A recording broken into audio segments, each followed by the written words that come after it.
Alrighty, welcome back fellas. We have a bunch of cool things going on right now as we get closer to the pre-stream for part 2 of the 10th anniversary, which is set for later tonight. Of course, we have the official kits released for our free-to-play 10th anniversary characters, Kid Trunks and Demon King Piccolo. We'll look at their kits later in the vid, but also we have the official EZA confirmations for NAMEKU and AGL Full Power Frieza. So I'm excited. I have not seen these EZAs. I'm excited to go ahead and break this down with you guys and see what they're capable of. Also though, I do have a post kind of pulled up here from Goresh. So I saw there was some interesting community backlash when it came to these two specific EZAs. I'm kind of a bit nervous because again, I don't know what they're capable of, but hopefully these two are still really good, and also hopefully you guys enjoy the vid. If you do, drop a like, subscribe to the channel, comment down below your thoughts. Let's go ahead and get into this. So we'll start by breaking down AGL Full Power Frieza. So, to see what the EZA has to offer, now with the leader skill, 180% for stats for Sworn Enemies and Planned Namek Saga category characters. Now, Planned Namek Saga, being a leader for that is really good, but most importantly is Frieza being a leader for Sworn Enemies. He's one of few leaders, if I recall correctly, for Sworn Enemies, so him having a really nice leader skill for that category is incredibly awesome. It's really awesome. I really appreciate it because that is something that I really wanted from Frieza, was to be a much better leader. Obviously, with the new leader skill updates for like the 10th anniversary characters, I was hoping maybe a bit better, like maybe 190% or maybe even 200% possibly, but maybe that was a bit ridiculous and a bit hopeful in that sort of regard. 180% for Sworn Enemies is still pretty good, so I'll say that right there. Let's go ahead though, look at the passive, because the passive skill is really important for Frieza specifically. So, Ki +3 and attack and defense plus 200%, and 20% flat out damage reduction. So, starting off a bit slow here, remember by the way guys, in case you guys do not recall, in NAMEK'S and AGL Full Power Frieza are kind of like mirror opposites of each other in certain aspects, but both can stack attack and defense with their super attack effects. So that's going to be important right there. At the start of each turn, Ki +1 up to 3. After receiving an attack and defense plus 50%, and launches an additional super guaranteed for 4 turns. For each attack received, or for every attack received I should say, Ki +1 up to 3 and increases damage reduction by 7% up to 20%. As the first slot unit, damage reduction increases by 30% again. As the second or third slot unit, increases attack by 50% and a great chance to launch an additional super as well. For the first turn from the character's entry, guards all attacks guaranteed. For the first 6 turns from the character's entry, attack and defense plus 150%. Starting from the 7th turn from the character's entry, attack plus 100%. And if you keep going, so when there is a superclass enemy, attack plus 100% and a high chance to perform a crit. When there is an enemy whose name includes Goku, performs a guaranteed crit. So a lot of the elements for Frieza's design are still the same as when he first released, right? So, the built-in guaranteed crit, that is what that's what he had when he first released, so, that's perfectly fine right there. That was never really, like, a thing that I think they had to update for the EZA, but that's just a really cool thing to have. Of course, there are a lot of fights that include Goku for hard content, so Frieza is gonna eat pretty good in terms of this part alone, in terms of that sort of fight. They still kept the same kind of premise of him being really strong for the first few turns and then eventually getting weaker, as is kind of like canonical, I guess, with his whole fight versus Goku in the whole kind of series, so that kind of makes sense. But also his design is really cool. I'm a big fan, by the way, of him boosting his ki, because, ki boosting is really nice for LRs, especially LRs, so, the boosting there is nice. His damage reduction seems pretty good, I will say, 20% right there, up to 20% after taking 3 hits, basically, so, 40% plus 30%, so 70% damage reduction in the first slot. That seems really, really, really strong, and also, I mean, it seems like you want to put him in slot 1, especially for that first turn, because, again, guaranteed guard, so guaranteed guard plus the, 20% right there and the 30% damage reduction there, so you can get this built up pretty easily, and I think honestly Frieza is going to be pretty strong in terms of what it has to offer. Now, I will say, I'm liking this whole after receiving an attack being boosting the stats and the damage, or like the additional super I should say. I'm not a big fan though of this great chance of launching an additional super, because it's not a guaranteed additional. Basically, it's just a great chance to have the additional, and if you don't get that, like the great chance is like a 70% chance or something like that, but if you don't get that to proc, then all you're getting as the second or third slot unit is a boost to your attack, and that's nice and all, but at the same time, I mean, at that point, I feel like there's no point in that sort of specific part of his kit compared to the 30% damage reduction, if that makes sense. So maybe that's just me. Maybe I'm being a bit too overly critical. I will say there is a bit of concern, I guess, in the sense that you see a lot of stats in Frieza's design. And I guess based off that, I assume the same thing will be for in NAMEK'S, where there's going to be a lot of stats. But there's a lot of damage reduction as well in guard and stuff for the first turn. That's all good, but there's a lot of stats. And to be fair, Frieza stacks his stats and everything, attack and defense, so that's going to be fine. But I am worried because there is a lot of opportunity when a character relies on stats for meta shifts and everything to suddenly take that character out of the picture. So that's something I'm a bit worried about, but I think Frieza will still be pretty damn good, especially right now. I think he's going to be fantastic, so, that's going to be awesome. Let's look at the super attack effects. So 12 key now greatly stacks attack and raises defense for 1 turn, and causes mega colossal damage to the enemy. The 18 key greatly raises attack and defense, and causes mega colossal damage to the enemy. So they did update this, make this a lot nicer, actually, because the 12 key, before the 12 key used to stack attack, and the 18 key used to only stack defense. Now, the 12 key heavily raises that attack, right? Greatly raises attack, so that's a much better stacking. And the 18 key also raises attack and defense simultaneously at a much better rate. So all of that is really good. That means Frieza could probably have a lot of crazy damage output, so I'm excited for that, because my Frieza is Rainbow, if I recall correctly. So this is going to be really awesome. But yeah, I mean, Frieza's kit, I actually really like what he has to offer. It doesn't look like they updated his active skill, so, that's going to be fine, whatever. But his passive skill seems really good. I think there are some potentials for him to age out pretty badly, depending on how the fight progresses and everything, how the metas change.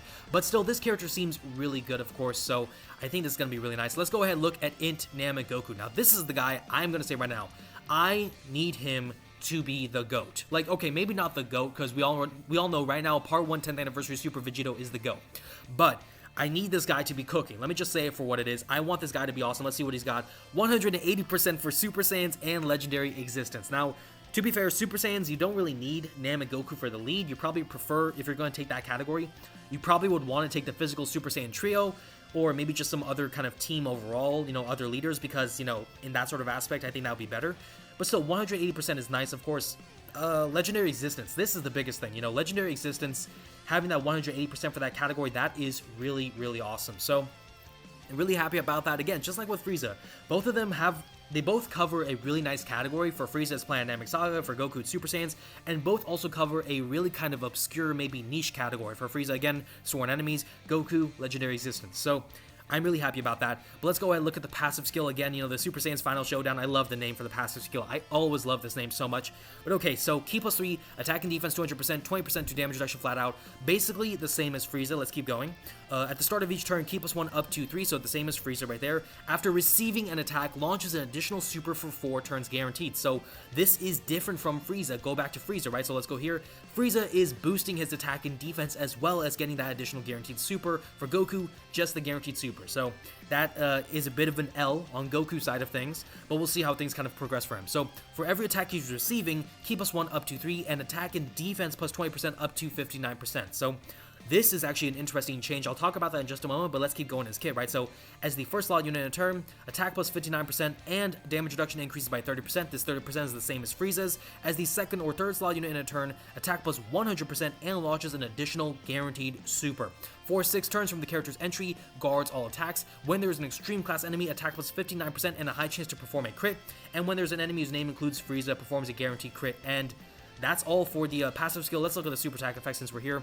So, for the 12 key, right? So greatly raises defense, raises attack for 1 turn, mega colossal damage. For the 18 key, greatly raises attack and defense and causes mega colossal damage. So basically the opposite of Frieza, right? Like I said, they're kind of mirror opposites in a lot of things. In this case, just like with Frieza, mirror opposites, right? So the 18 key, both of them can stack their attack and defense, but for Goku, the 12 key greatly raises the defense. For Frieza, greatly raises the attack. So, that's going to be interesting right there. I will say, Goku's kit, you can see the differences between his kit and Frieza's kit, but I am kind of confused as to who I want to say is the better of the two, because here's the thing, Goku is clearly relying on more stats, but at the same time, he is stacking his defense more, so he will benefit from doing all of that, if that makes sense. So, it's kind of like this interesting situation where, I want to say Frieza is better because he has more damage reduction, but at the same time, he's getting weaker as the fight progresses. Most fights right now don't take that long, but if a fight does progress past 6 turns, then Frieza will be weaker.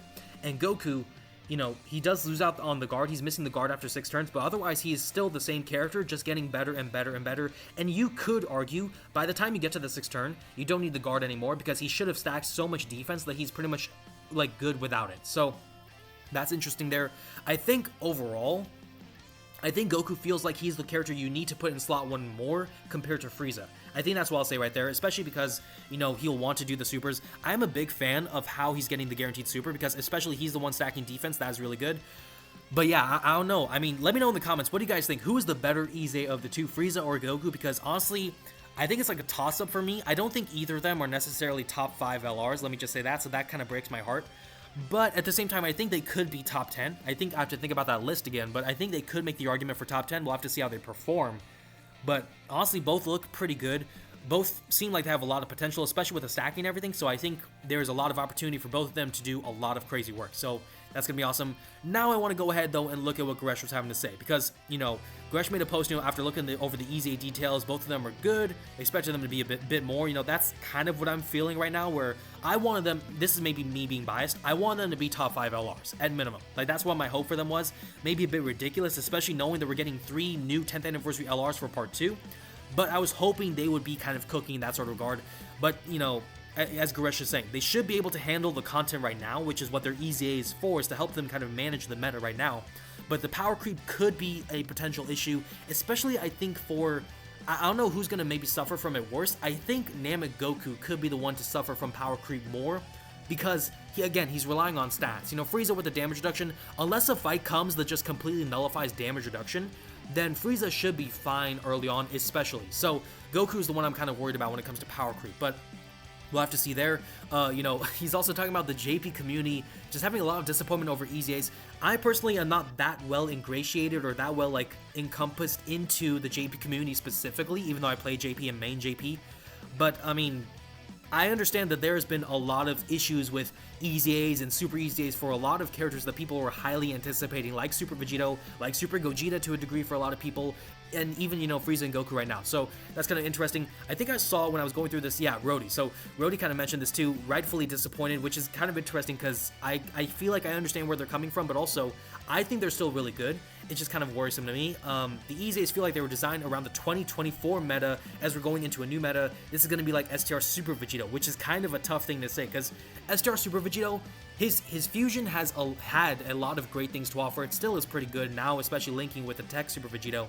But the base form is really, really tough to work with unless you're running like a double physical Super Saiyan Trio lead for the support and everything. And even then, it's still kind of tough. So that's going to be my concern. May have some niche usage, but ultimately a botched EZA of hype unit, I guess, for both of them. And that's oh my god, that's actually really scary because these two are basically, these are our only, Planet Namek Saga buffs, and these two were my only hope for Planet Namek Saga to get a massive resurgence in power, apart from getting a whole new character of some sort of aspect, right? So if these two are not going to perform well, I'm kind of worried about that category being still, remaining ass, and I don't want that to be the case, because Planet Namek Saga is one of my favorite arcs in all of Dragon Ball. I love the moments, I love Super Saiyan Goku, I love Frieza and that whole fight between them and everything. I don't want this to be trash. And I don't think it'll be trash, but I also don't want it to be mid. I want it to actually be really good for these characters with their EZAs. I'm kind of nervous to see how they'll perform, but I will say something else that I think has to be mentioned. When we looked at Super Vegito, a lot of people were dogging on Super Vegito, saying he's complete dog water coming into the anniversary before Super EZA dropped and everything.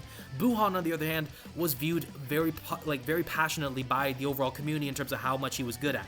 And, Super Vegito, yes, he's probably the worst of the 4 Super EZAs, but he's still pretty decent in a lot of different situations. Now, the other one who's received a lot of flack is Super Gogeta, and I will say from personal experience, Super Gogeta, and you've probably seen it on Twitter and all sorts of things, right? Super Gogeta is probably the one character of all the Super EZAs who's received the most hate, and yet he's the one who's actually overperforming his lack of expectations, if that makes sense. So, I'm hoping this is the same situation where basically the JP community or maybe the overall Dokkan community is getting a bit too harsh on these new EZAs and they're going to outperform. But if they don't outperform, I'm going to be really scared for sure. So that's what I'll say right there. I mean, honestly, really, really interesting EZAs, though. I'm excited to see what they'll do in the game. Hopefully, they will dominate for sure. Let's go ahead, though, because we're getting closer to the end of it. Let's go ahead and just kind of look at these final 2 free-to-play characters right here. So we'll start looking at a Demon King Piccolo. So remember, this free-to-play Demon King Piccolo is the only Dragon Ball character for the 10th anniversary, and he's going to go ahead and awaken into an LR. So we'll see what he has to offer. Just as his base SSR form, demonic power category Ki +2 and attack and HP attack and defense 30%, so the leader skill is pretty trash, but he is a demonic power leader, so that's pretty interesting right there. Super attack effect, so raises attack for 1 turn, causes supreme damage to the enemy. Passive, so extreme class enemies attack and defense plus 30%, so I like the support. When attacking defense plus 50%. Per demonic power category ally or extreme class ally on the team, whichever has more members. Attack and defense plus 10% when attacking, up to 50%. When all allies in the same turn are demonic power category characters, or when all allies in general are extreme class characters, guards all attacks guaranteed. So You know, with Demon King Piccolo, I will say, this is a free-to-play character, this is SSR form. We'll have to see how he looks as an LR, but right now, he's not that special, right? You know, the support, I actually will say, these are the things I really like about him. His support is pretty good. I like that he's a free-to-play leader for the Demonic Power category. I like that he's able to have a built-in guard and everything and boosting his own stats when there's other allies. I like these things in his kit, but I really do like the support. That's the biggest thing I like. I wish he was for Demonic Power allies as well, not just Extreme Class allies, but it is what it is. We'll have to see how he looks, though, when he becomes an LR, because otherwise this is just kind of like a whatever kind of unit, especially compared to the other two kind of EZAs. Let's go ahead and look at Trunks. Actually, before we look at Trunks, let me just see what categories Demon King Piccolo's on. So Demonic Power, Resurrected Warriors, NAMEK'S, Dragon Ball Saga, which is going to be pretty nice to see him there, of course. Time Travelers, Dragon Ball Seekers, Terrifying Conquerors, Gifted Warriors, Story Figures, Worldwide Chaos, Sworn Enemies, which is, again is going to be under the new AGL Full Power FRIEZA Lead, so that's going to be really good there. Going back here, Legendary Existence, and Successors. So Successors, of course, that's going to be interesting for him as well. So honestly, some good categories. But yeah, we'll have to see how he does once he becomes an actual LR. Because the kit right now, it's got the potential. I see some nice things, but nothing too crazy to really kind of write home about. Alright, free-to-play Kid Trunk. So again, he's not awakened yet. We'll have to see what he does when he's awakened. Hybrid Saiyans, though, so he's a Hybrid Saiyans leader category. Key plus 2, HP attack and defense plus 30%. Raises attack and defense for 1 turn. Causes supreme damage to the enemy, okay. Key plus 1 and attack and defense plus 100%. 1 attacking, attack plus 100% for every physical key sphere obtained. So he's a nuker. Attack plus 20% and defense plus 10%. 1 or more physical key spheres obtained. Launches an additional, has the high chance to become a super, so 50% chance right there for a super. With 2 or more key spheres, defense plus 100% when attacking. So seems like a slot 2, slot 3 unit, right? I actually like his ability to become a nuker. I think there's a lot of potential there, but I wish he has some orb changing abilities. We'll have to see if his TOR state gives him that, but without the orb changing, I'm a bit worried for this character. But otherwise, you know, I like what he has to offer as well. I think Demon King Piccolo, of course, he's going to be the LR, so he'll be better, but I think his kit has a lot of nicer things to offer. You know, Trunks right now is pretty much, like, self-centered in the sense, like, his kit is only about him. It's boosting his stats. It's not providing support to anyone else. So that's my critiques about him, I guess, and obviously he needs the orbs to do good, and if he doesn't get the orbs, he's pretty much going to be cooked. But to be fair, both are free-to-play characters. They're not going to be necessarily dominating any hard content. They're just going to be there for missions and stuff, and also just to kind of increase our collection, to have some extra kind of pieces for different categories, and also for players in general, old players, new players, to have some more characters to use in the game. So that's going to be there. Hybrid Saiyans Youth, Gifted Warriors, Earthbred Fighters, Bond of Parent and Child, Bond of Friendship, Vegeta's Family, Majin Buu Saga, Heavenly Events, and Entrusted Will for the categories for Kid Trunks. But yeah, I mean, nothing too crazy there. Honestly, you know, pretty straightforward for these two characters. We'll have to see what they can do once they're awakened. Otherwise, though, I am very excited to see when these EZAs will drop for Goku and Frieza, and hopefully they will be really good. And also, that is going to be where we have to end the vid now. Hopefully you guys enjoyed it. If you did, drop a like, subscribe to the channel. Again, comment down below what do you guys think about the EZAs for in NAMEK'S and AGL Full Power Frieza. Thank you all so much for watching, and I will see you all in the next one.